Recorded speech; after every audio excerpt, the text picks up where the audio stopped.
Você está ouvindo mais um episódio do podcast sobre neurociências, produzido em parceria com a Universidade Federal Fluminense. Adriano fala e a mente expande. Eu sou o Adriano Freitas, pós-graduado em Neurociência Cognitiva, especialista em Neurociência Clínica, Neuropsicologia Clínica e Intervenção em Neuropediatria. Neste episódio, eu falo sobre persistência e resiliência. Trazendo luz à neurologia, a cada podcast, uma viagem. E se você quer colaborar com esse podcast enviando dúvidas, críticas, elogios e sugestões, basta enviar mensagem de WhatsApp para o número 2299-222-1003. E você também pode colaborar com a continuidade do projeto. Basta compartilhar o canal e os episódios do seu interesse com seus amigos, colegas de trabalho. Esse compartilhamento garante a continuidade do projeto. Divulgue também em suas redes sociais. E se você quer nos seguir nessas redes sociais, é só buscar neurociência.af, TikTok, Instagram, Facebook e Quora. Temos mais de 300 episódios no ar, é muita informação bacana, muito tema interessante para você acompanhar. Se você chegou depois ou está me acompanhando agora, que tal maratonar, se organizar e ir ouvindo aos poucos todo o canal? Você vai ter muita informação legal e curiosa sobre as neurociências. Adriano Freitas no comando, descobrindo os segredos é o plano. Neurônios dançam em sinfonia, as sinapses brilham, pura energia. Cada ideia é um clarão no escuro. E o assunto dessa semana é persistência e resiliência. Parece tudo igual, mas no cérebro não é não. A gente vai entender o que acontece na sua cabeça quando você continua insistindo em alguma coisa. E o que acontece quando a vida te derruba e você se levanta. Para começar, vamos entender o que é persistência, porque ao contrário do que muitas pessoas acreditam, ela na verdade não é uma teimosia. Persistência não é forçar a barra até quebrar. Persistência é o cérebro criando condições para você continuar, para você manter um projeto, manter uma atividade, isso de forma regular e de maneira que você consiga realmente fazer o seu melhor a cada instante. É quando o seu córtex pré-frontal, que é aquela parte que eu sempre falo, que é a parte mais racional, que tem os raciocínios finos, e que também é responsável por estratégias, ela consegue manter o foco na sua meta e controlar os impulsos que poderiam inviabilizar o cumprimento dessa meta. Então, quando você tem um projeto contínuo, alguma atividade que você precisa realizar, é muito comum você ter diversos fatos ou diversas coisas novas que podem te gerar um impulso de parar, de não continuar ou de te desanimar daquela atividade. E o córtex pré-frontal ele precisa manter o foco, ele precisa ter uma atenção direcionada para aquela atividade para que você consiga controlar ou inibir esses impulsos de interrupção e com isso consiga continuar a sua tarefa normalmente. Então considere assim, que a persistência é como se fosse um GPS para o cérebro, que mesmo que você não esteja muito afim, mesmo que esteja desanimado, ele vai sempre recalculando a rota e te empurrando para a direção correta. Então, você desviou um pouquinho da rota, ele vai lá e te recalcula o que você precisa fazer para continuar com aquela atividade, né?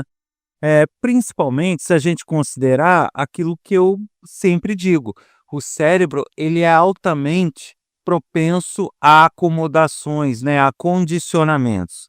E ele gosta muito de novidades, de coisas novas. Então, se você tem uma atividade que é rotineira, um projeto que você precisa levar por anos a fio, por meses, ele vai entrando num mecanismo de condicionamento, onde ele vai fazendo aquilo meio que de forma repetitiva, automática. E nesse meio do caminho, se aparece algum projeto novo, alguma ideia nova, algum fato novo, ele tende a desviar sua atenção com maior força para isso que é novo e te desestimular daquilo que é o regular, que é o teu projeto, que precisa da sua persistência.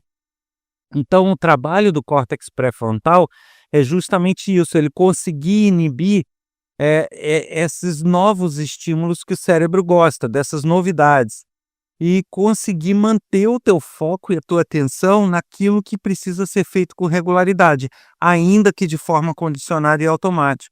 Com relação aí à neurobiologia, né, da persistência, ela tem alguns circuitos ali do cérebro que são bastante ativados, envolvidos com essa persistência. Um deles é o próprio córtex pré-frontal dorsolateral, que ele é responsável pelo foco, pela organização e por manter viva a tua meta, né? Por manter essa atenção na sua meta futura. O que que você quer alcançar e de que maneira você quer alcançar. Você tem o córtex cingulado anterior, que é o que avalia o esforço necessário para você ter uma recompensa por aquela atividade. Como eu já falei, você tem aquele circuito, né, o sistema de recompensa, que ele pode liberar dopamina a ponto de você se motivar muito ou o suficiente para você saber que está no caminho certo. E o córtex cingulado anterior, ele fica avaliando qual o esforço necessário para ele ter algum tipo de recompensa, porque ele precisa dosar isso, porque o cérebro também ele não pode esbanjar energia, ele consome muito. Então, para ele, a economia de energia é importante, como eu já falei. Então, ele além de ter o foco na meta e precisar daquela recompensa, né, de saber que você conseguiu, ele precisa avaliar os esforços envolvidos nisso, para que ele possa adotar a melhor estratégia e ver se realmente vale a pena te manter focado naquela atividade, se ela vai despender energia razoável para aquilo e não algo exagerado. E você tem aí a própria dopamina, né, o sistema de recompensa, que vai dar aquela sensação de progresso, de que você está conseguindo, de que você está avançando, de que você está indo bem. E isso é o sistema de recompensa que está lá ativo, te dando essa sinalização. Então é aquela história, né? Até as pequenas vitórias, aquelas coisas pequenas, elas liberam dopamina. Você pode não se sentir extremamente eufórico por uma conquista, mas ela tem lá a liberação de dopamina, que é o que o cérebro busca, para indicar que você precisa persistir, que está dando certo, eh, e que mesmo que o avanço seja mínimo, ele te indica que, ó, vai mais um pouco, tá certo, tá no caminho direito. É por isso que manter checklists, que são aquelas listinhas que você vai marcando, né, vai colocando um Vzinho no que você faz, elas funcionam tão bem, porque cada item concluído, o cérebro entende que foi uma conquista, que foi uma tarefa concluída e libera dopamina, mesmo que pouca. E como o cérebro busca essa dopamina, ele fica focado naquelas atividades para tentar concluir o máximo possível. Então ele te ajuda a manter o foco e te manter essa persistência. Então, se você tem uma tarefa muito grande, é melhor você dividir ela em pequenas microtarefas e ir marcando essas tarefas como realizadas. Isso vai te motivar muito mais do que você ter aquele tarefão que nunca acaba, aquele tarefão enorme que você fica remoendo ele o tempo inteiro. Isso não vai te motivar. Pelo contrário, isso vai gerar desânimo, porque o cérebro vai enxergar nessa tarefa enorme um grande dispêndio de energia, que é o que ele não pode gastar. Então ele vai enxergar que tem muita energia envolvida para uma recompensa. Então é melhor ele enxergar pequenas conquistas com pequenos gastos de energia. Então, mesmo que isso tudo junto seja o tarefão, mas para o teu cérebro vai ser muito mais motivador e passo a passo resolvendo as suas atividades. Mas aí entra outra questão, né? A persistência, na verdade, ela é só a metade da história. Porque é fácil insistir, é fácil continuar quando tudo anda bem, quando você não tem problema, quando tudo está dando certo. Aí é muito fácil. Mas o problema é quando dá errado. Quando as coisas começam a dar errado, quando você tem problemas no meio do caminho, como que você mantém o foco, como que você mantém o estímulo, se o teu cérebro tende a te empurrar todo a desistir, né? Como que você mantém o foco, como que você consegue persistir mesmo apanhando da vida ou mesmo tendo problemas e você caindo em dados momentos. É aí que entra a resiliência, que é uma outra atividade que o cérebro tem que desenvolver para, em complemento com a persistência, chegar até o fim dos teus projetos. E aí vamos lá. Muita gente acha que ser resiliente é você aguentar tudo calado, é você prosseguir mesmo com todos os problemas, calado, quieto. E na verdade não é isso, né? E também não é aquela história, a pessoa é resiliente, ela tem que ser forte o tempo todo. Não é assim que funciona. Para a neurociência, a resiliência, na verdade, é a capacidade que o cérebro tem de voltar ao equilíbrio depois de um estresse, de uma frustração ou de um fracasso. Então, quando o seu cérebro tem um fracasso, uma frustração ou uma reação de estresse corpóreo, ele se desequilibra, ele gera, né, hormônios, neurotransmissores, sobrecarga de algum deles, que faz com que você realmente tenha um problema, né? Você se sinta muito frustrado, desanimado e você se desequilibra. Em alguns momentos você sai do eixo por causa dos fracassos e dessas frustrações. A resiliência é a capacidade que o teu cérebro tem de voltar para a linha base, para voltar ao seu ponto de equilíbrio, para que você consiga traçar novas estratégias e continuar, prosseguir. E então, essa diferença acaba ficando muito clara, né? A persistência é a sua capacidade de manter o foco e de se manter motivado. Já a resiliência é a sua capacidade de tomar um tombo, tomar uma pancada da vida e conseguir se recuperar dessa pancada, desse tombo. E mesmo que isso não seja algo muito impactante para você, mas seria o fato de você encontrar um problema e você conseguir contornar ele sem que ele te aflija o suficiente para você não deixar de cumprir os objetivos. Então, na verdade, essa é a diferença entre persistência e resiliência. E são mecanismos diferentes, né? No caso da resiliência, os mecanismos chaves começam pela amígdala, que a amígdala é um mecanismo do cérebro responsável, é como se fosse um detector de ameaça, né? Então, a amígdala, ela avalia o que pode ameaçar a tua integridade ou o que pode ameaçar as suas metas, o seu projeto, o que você está fazendo naquele momento. A gente tem aí o eixo HPA, que é o hipotálamo, hipófise adrenal, que é um eixo que controla o cortisol, né? E o cortisol é um dos componentes liberados mediante reações de estresse. Então, esse mecanismo hipotálamo, hipófise adrenal, se ele não estiver bem afinado e não conseguir fazer o reequilíbrio do cortisol, você vai seguir com reações corporais de estresse que vão te deixar realmente fora de eixo, que não vão conseguir fazer com que você volte a ficar focado na sua atividade. E você tem o pré-frontal ventromedial, que é responsável por regular as emoções e reinterpretar eventos. O que eu quero dizer com isso? Você tem os seus mecanismos de emoção, que quando você tem uma frustração muito grande ou uma reação de estresse, eles normalmente fogem um pouco ao nosso controle.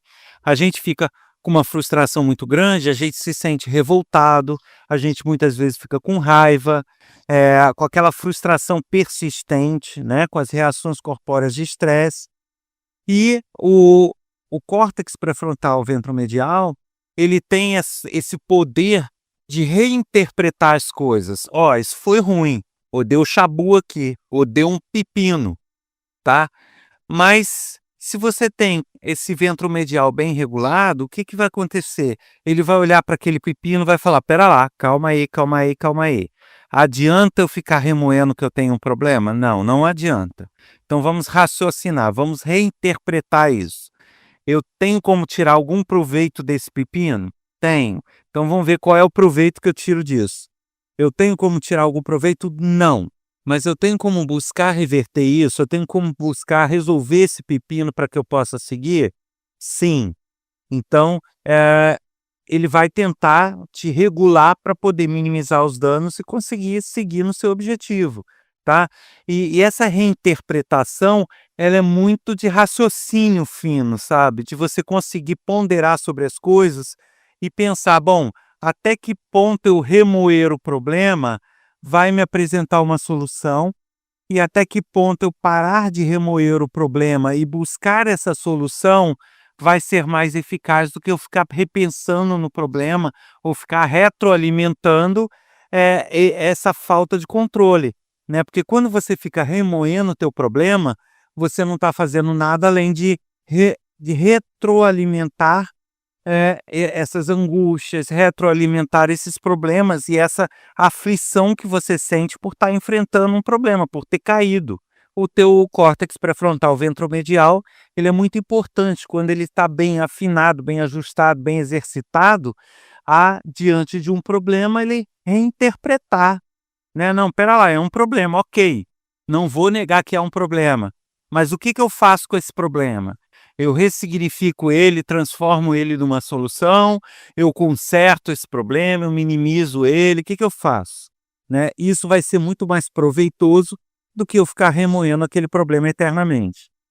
E a gente tem aí o hipocampo, né, que ela vai contextualizar o estresse e a memória, né, vai permitir buscar nos meus arquivos o que tem de similar àquilo, o que gerou de solução com base numa situação próxima àquela e vai, quando bem ajustado, nos ajudar a buscar realmente o caminho certo de volta, a buscar a linha de equilíbrio.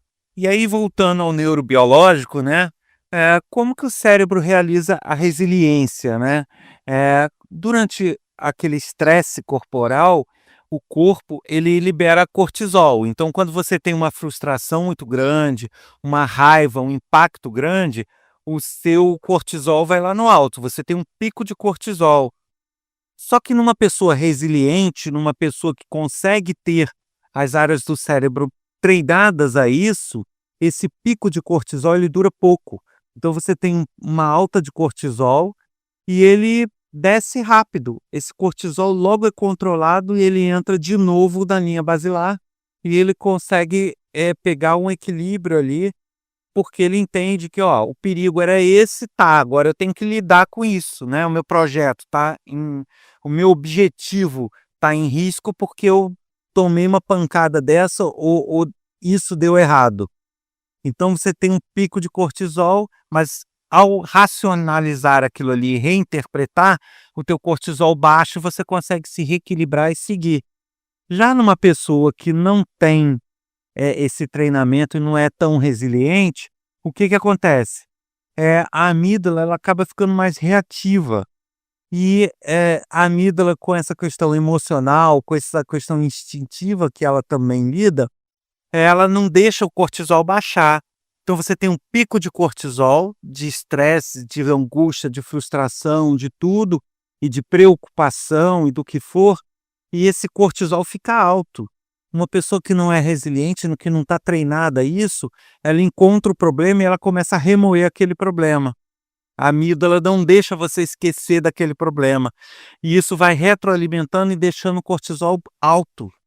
Ele, enquanto numa pessoa resiliente ele baixa rápido e essa pessoa vai logo trabalhar na solução, a outra não. Ela fica remoendo o problema, remoendo as preocupações futuras, e isso não deixa ela voltar ao foco e ser resiliente a ponto de continuar no projeto dela rápido.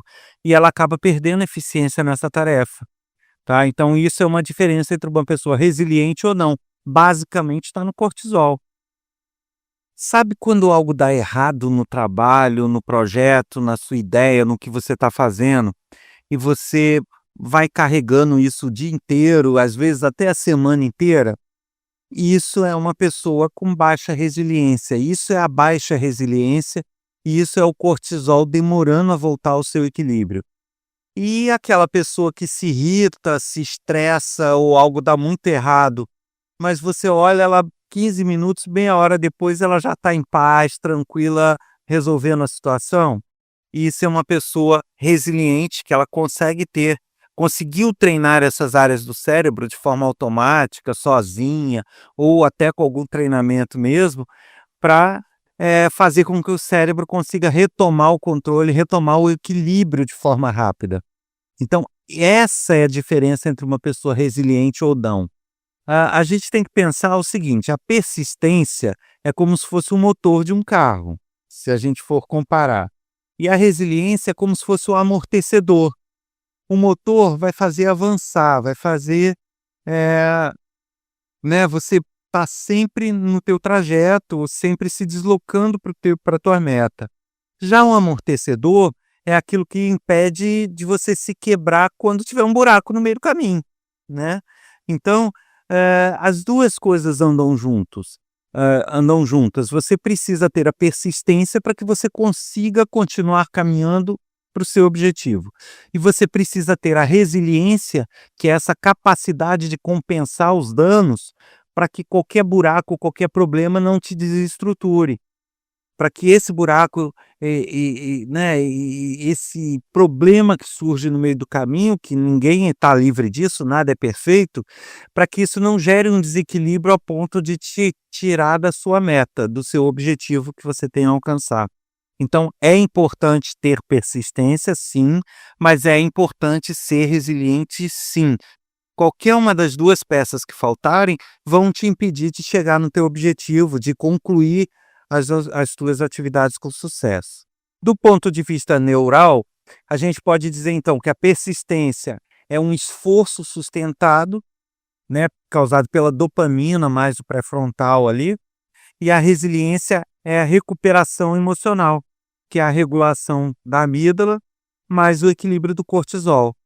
As 2 habilidades são diferentes, mas uma acaba fortalecendo a outra, né, uma não vive bem sem a outra.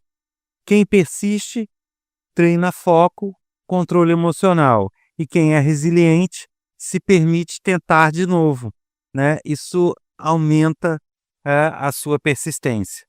E a gente tem como treinar essas 2 habilidades, porque na verdade, neurobiologicamente a pessoa pode crescer até por experiências tidas na infância, pela forma de criação, ter uma tendência a ser menos ou mais resiliente, menos ou mais persistente. Porém, você pode sim, no correr da sua vida, eh, se condicionar, se treinar a ter uma maior persistência ou uma maior resiliência. E aí, lógico, a sua eficiência nas atividades vai ser muito maior. Para a persistência, né, para a sua capacidade de seguir em frente, estar continuamente sendo motivada a persistir naquele caminho, persistir naquela atividade, na forma prática e de forma prática, o que que a gente pode fazer? Primeiro é definir micrometas. O que que significa isso? É aquilo que eu já falei, você tem um tarefão. Eu tenho que fazer tal projeto, mas eu vou levar um mês inteiro fazendo ele, eu vou levar um ano inteiro fazendo ele, sabe. Isso para o cérebro isso é muito penoso, isso vai dar a noção para ele de que vai ser um desgaste, um gasto de energético muito grande, que ele não pode ter. E ele vai te desmotivar, porque ele não pode esbanjar energia, mesmo que com a promessa de uma dopamina lá do final, ele não vai poder fazer isso. Então, para que ele não enxergue um desperdício de energia, se você pega esse tarefão de um mês, esse tarefão de um ano e quebra em pequenas tarefas diárias ou até mais de uma tarefa diária, né? Até a hora do almoço eu tenho que fazer isso, da hora do almoço até o meio da tarde eu tenho que fazer aquilo, do meio da tarde para a noite eu tenho que fazer aquilo, e você planilha isso, né? Quem está com a prática faz isso mentalmente e vai marcando mentalmente, isso eu já fiz, isso eu já fiz, isso eu já fiz, e vai seguindo o bonde dentro dessa organização. Quem não tem esse hábito de fazer isso mentalmente, lógico que tem um quadro, tem um papelzinho lá onde ele rabisca e coloca o seu planejamento, vai ser muito útil, porque o cérebro ele é muito visual. Se ele consegue enxergar aquelas tarefas e consegue ver você marcando, isso já foi, isso já foi, isso já foi, isso vai gerando uma motivação incrível, porque cada microtarefa dessa cumprida vai ser uma descarga de dopamina, que é o que ele quer para compensar o esforço que ele gasta. Então, se você tem várias liberações de dopamina durante o dia ou durante a semana, em contrapartida ao teu gasto energético tido pelo cérebro, isso vai te ajudar a manter o equilíbrio e manter a motivação para as próximas tarefas. Isso vai te empurrando para frente. É diferente dele enxergar um gasto energético muito grande com uma liberação de dopamina no final que ele não sabe se vai ser suficiente para o que ele quer.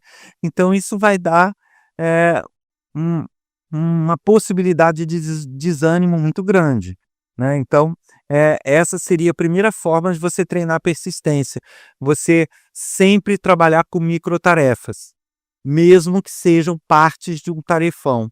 Você foca nas microtarefas e se você visualmente, conseguir enxergar isso num papel, numa lista, melhor ainda para quem não tem o hábito, mas para quem tem um cérebro já funcionando dessa forma, é muito fácil, ele pega o tarefão, ele já subdivide ele em pequenas tarefas e consegue dar conta e visualizar mentalmente isso tudo.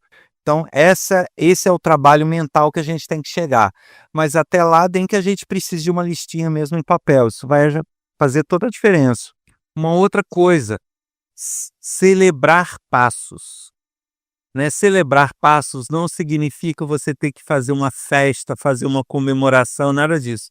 Mas você parar, observar e falar: poxa, eu consegui fazer isso, deu certo, né? Isso daqui valeu a pena, isso daqui, pô, funcionou do jeito que eu pensei, né? Você ter esse momento de observar, prestar atenção e ver que deu certo, né? Ter a percepção do que deu certo, isso faz também toda a diferença, pois força essa liberação de dopamina, mesmo que muito pequena, para fazer essa compensação, esse balanço em relação à possibilidade de gasto energético que o cérebro enxerga. Então, você a cada microtarefa, a cada passo, você fala: poxa, eu queria tanto fazer isso aqui, eu queria fazer aquilo, depois aquilo, depois aquilo. Aí você concluiu uma coisa, você fala: poxa, ficou bacana. Ou não ficou do jeito que eu queria, poxa, mas ficou bacana, ficou bom, deu certo, eu consegui. Se você consegue, sabe, ter a sua atenção voltada em algum momento para o que deu certo, isso também é uma comemoração, isso também é você mostrar para o teu cérebro que valeu a pena. E isso vai gerando nova motivação para as demais microtarefas, né. Então, por mais que você tenha muitos problemas, por mais que você precise ser muito resiliente, mas você ter esse foco, sabe, de, pesar os problemas, enxergar os problemas, mas enxergar o que não foi problema. Poxa, tudo bem, eu tive 20 problemas, mas olha isso daqui, deu certo, isso aqui valeu a pena. Olhar o que deu certo faz toda a diferença também. Outra coisa, tirar a distração do caminho, né, porque a distração, ela te tira o foco do objetivo. E quando eu falo em distração, principalmente no tocante a tarefas, eu estou falando basicamente, assim, o principal é a chamada multitarefa. Ter essa ideia de que, consegue fazer tudo ao mesmo tempo. Não consegue. Não consegue. Não nasceu ainda nenhum ser humano capaz de processar uma informação, ao mesmo tempo que de outra. Isso não existe na neurobiologia, não funciona. Por mais que pareça que você está fazendo várias coisas ao mesmo tempo, o cérebro está se dividindo e alternando entre essas tarefas. Então, cada tarefa alternada pega só uma fatia da sua atenção, uma fatia, do teu foco, uma fatia do seu processamento. A eficiência vai ser mais baixa em todas as tarefas. Não, isso é matemática, isso não tem como, você querer dividir a sua capacidade atencional, dividir a sua capacidade de processamento e querer ter a mesma eficiência de que se ela não fosse dividida. Isso não existe, né. E você disser: "Ah, mas eu não estou me dividindo". Tá, está se dividindo.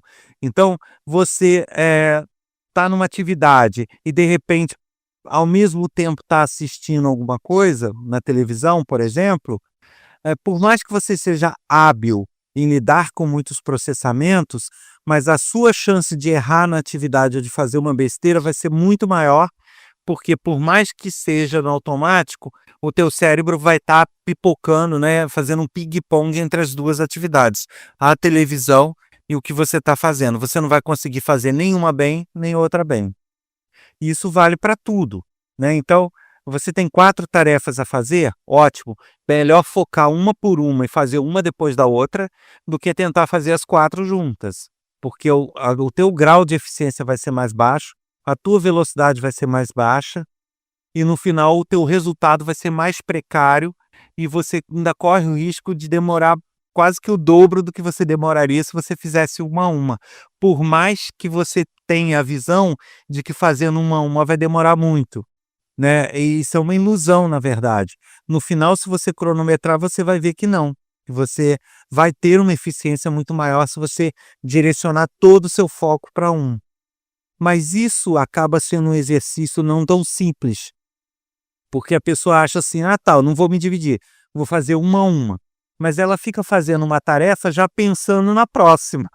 Já era, meu amigo, já dividiu a atenção do mesmo jeito. Então, você fazer uma pensando na próxima vai ser o mesmo que fazer as duas. Você vai se dividir do mesmo jeito. Então, ou você consegue fazer em sequência, mas totalmente focado em cada atividade, ou você mistura e faz tudo junto, porque você também fazer uma pensando na outra, você vai acabar não fazendo a outra e dividindo a atenção do mesmo jeito. Então é melhor fazer, né, fazer junto. Mas o melhor mesmo, o ideal é não fazer, é focar e fazer cada uma no seu tempo, uma após outra. Uma outra dica interessante é o automonitoramento. O que que eu quero dizer com isso? Além de você ter aquele checklist: "Ah, isso ficou pronto, isso ficou bacana, isso ficou legal, vamos para o próximo, esse ficou bacana, esse deu certo, acabei essa, acabei aquela". Além disso, você se automonitorar para você ver: "Bom, espera lá, tô tirando a atenção aqui, deixa eu voltar para o eixo. Vamos lá, foco nisso daqui, foco daquilo lá". Aí algum barulho te tirou a atenção: "Não, deixa o troço explodir para lá, vou focar aqui", entendeu? Então isso, esse automonitoramento, você tá se ancorando na sua atividade, também vai fazer toda a diferença, né. E você, ter aquela capacidade de avaliar a relevância ou não das outras coisas. Tá, eu estou fazendo aqui minha atividade, tá, teve um barulho lá longe, esse barulho, interfere em mim naquele momento? Me põe em risco? Não, então não importa o que que seja aquele barulho, para mim o importante é eu seguir aquilo que eu estou fazendo e terminar aquilo que eu estou fazendo, depois eu vou lá ver, né. Eu vou ter como mudar aquilo, eu vou ter como resolver a situação? Não, não vou, então deixa pra lá. Lógico que se é algo que interfere, né, e te ameaça iminentemente, você, né, até por instinto, você vai ter que resolver aquilo. Mas se não for algo desse tipo, né, para que desviar a sua atenção para algo que você não vai poder resolver, né? Isso só vai reduzir cada vez mais a tua capacidade atencional e, consequentemente, a tua capacidade de seguir nas tarefas que você precisa. Uma outra coisa que ajuda muito é você ter as coisas que você precisa à mão, né, ter uma organização do ambiente para a tarefa que você vai realizar. Muita gente tem a visão de que você ter o ambiente organizado é você ter tudo arrumadinho, tudo em caixinha, tudo certinho, tudo bonitinho, praticamente uma vitrine de loja. Não é assim. Você ter a organização, quando eu falo nisso, eu falo em você ter os objetos ou as coisas que você precisa para a atividade dispostas de forma que seja prático e eficaz para o teu cérebro bater o olho, enxergar, pegar e usar, né. Então assim, se você está fazendo uma atividade que precisa de 10 ferramentas, você está com as 10 espalhadas na sua frente, vai ser muito mais eficaz e muito mais produtivo e muito menos desgastante para o teu cérebro, e para o teu foco, e do que você ficar, abre uma gaveta, pega uma coisa, usa, põe na gaveta, fecha a gaveta, pega outra, pensa em qual gaveta que tá outra coisa, abre a gaveta, pega, usa tal, põe na gaveta, fecha a gaveta.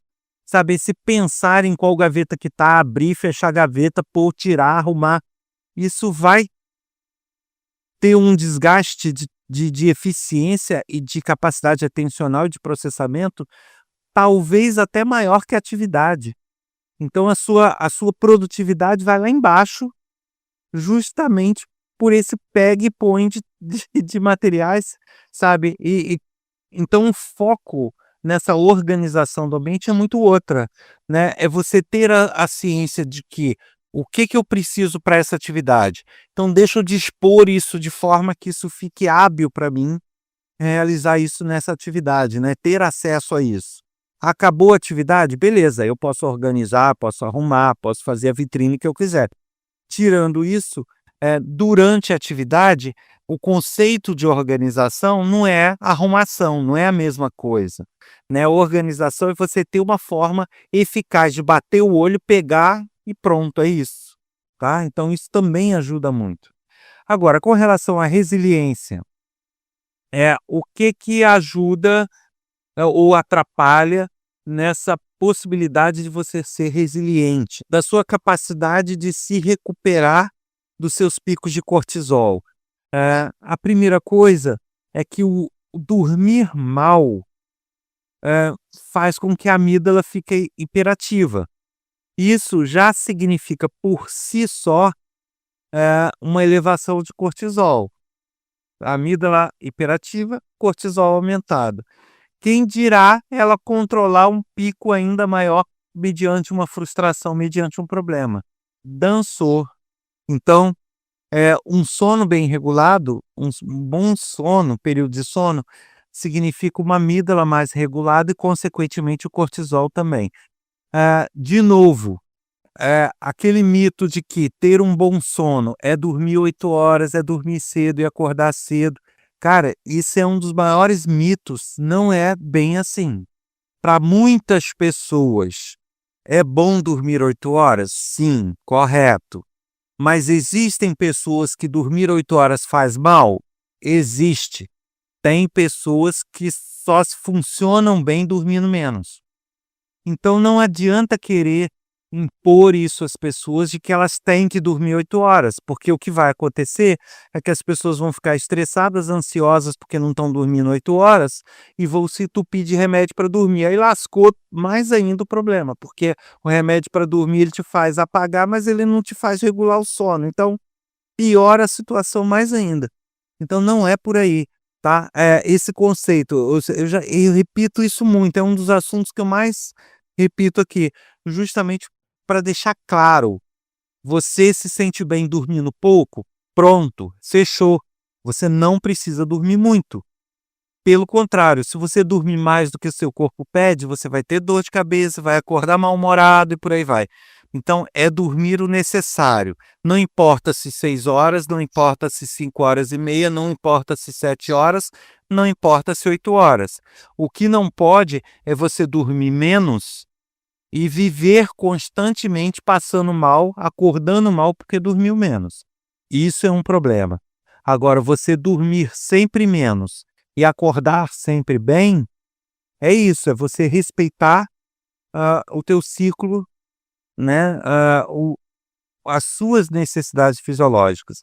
Então, dormir bem é você respeitar. Se sentiu bem dormindo pouco, maravilha, não se preocupe com isso e não parta para medicação nem para nenhum treinamento que te faça dormir mais. É seguir a vida dormindo pouco e é isso. Da mesma forma, o dormir cedo e o dormir tarde. Existem pessoas, né, que são vespertinas, que são aquelas que produzem bem à noite, né, que acorda de manhã, se for fazer alguma coisa de manhã, nossa, o troço é arrastado. Ele pega no tranco de tarde, à noite ele está no pico. E se deixar, vai madrugada dentro e só vai dormir lá com o sol raiando. Cara, é o ritmo, é isso.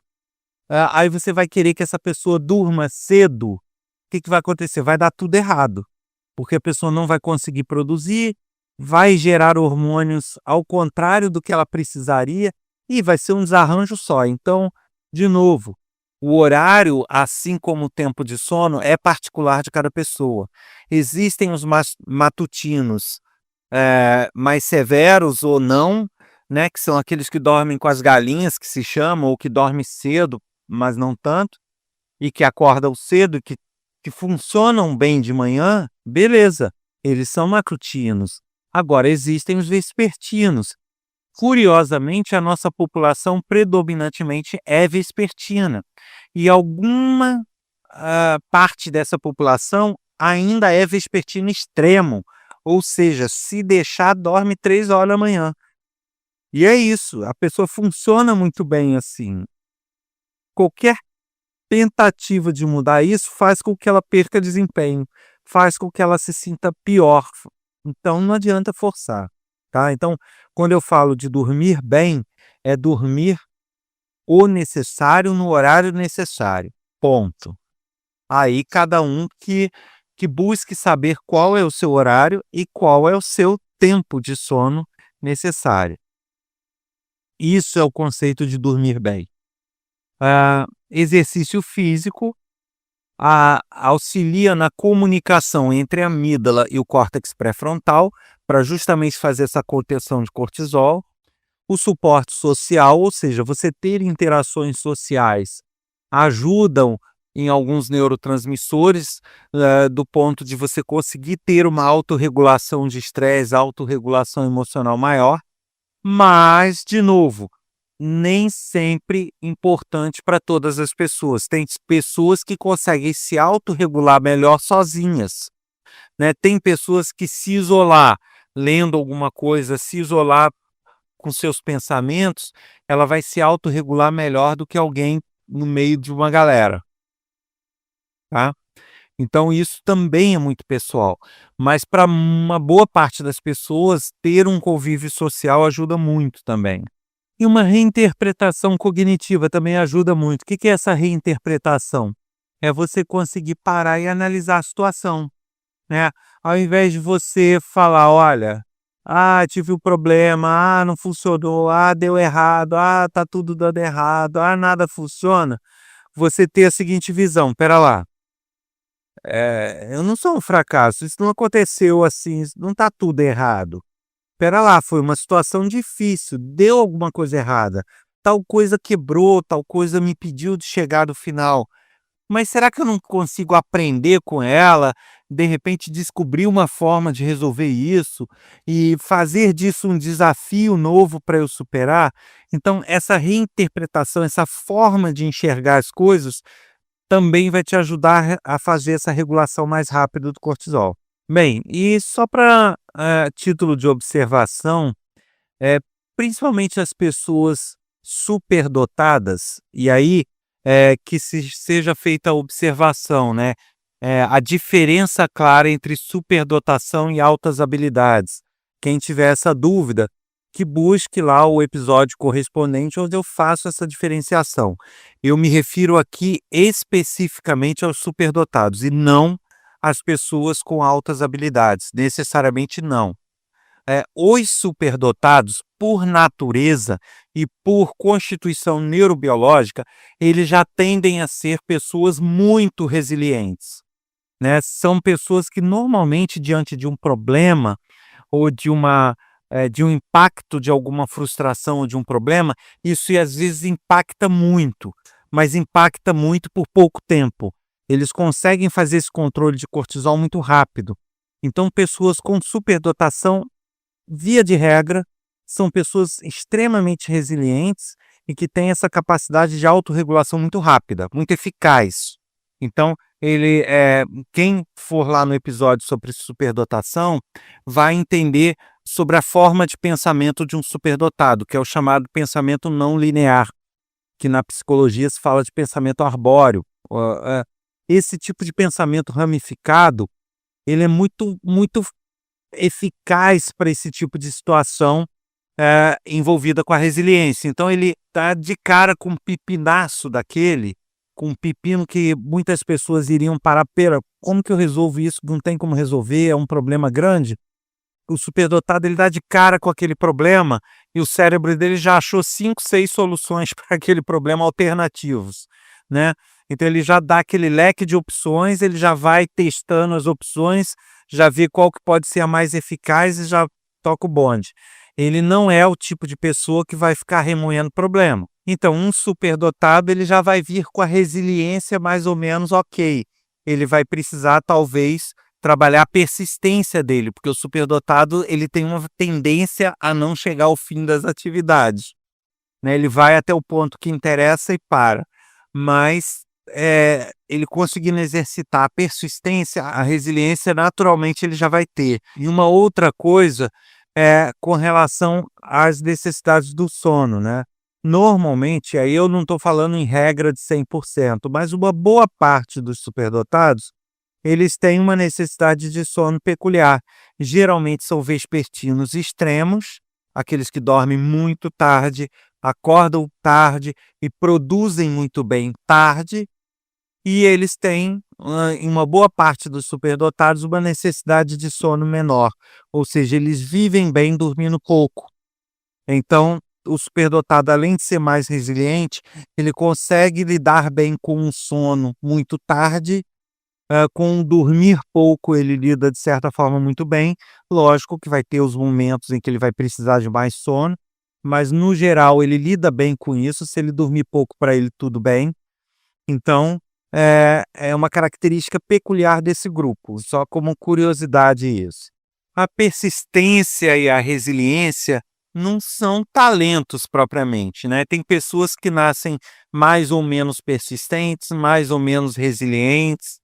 Elas não é propriamente um talento nato. São competências neuroplastificáveis. O que isso significa? Que a pessoa pode moldar com o passar da vida. Ela pode se condicionar a ser mais ou menos resiliente, mais ou menos persistente. O cérebro ele vai se moldar para te ajudar a continuar e também para te ajudar a se reerguer.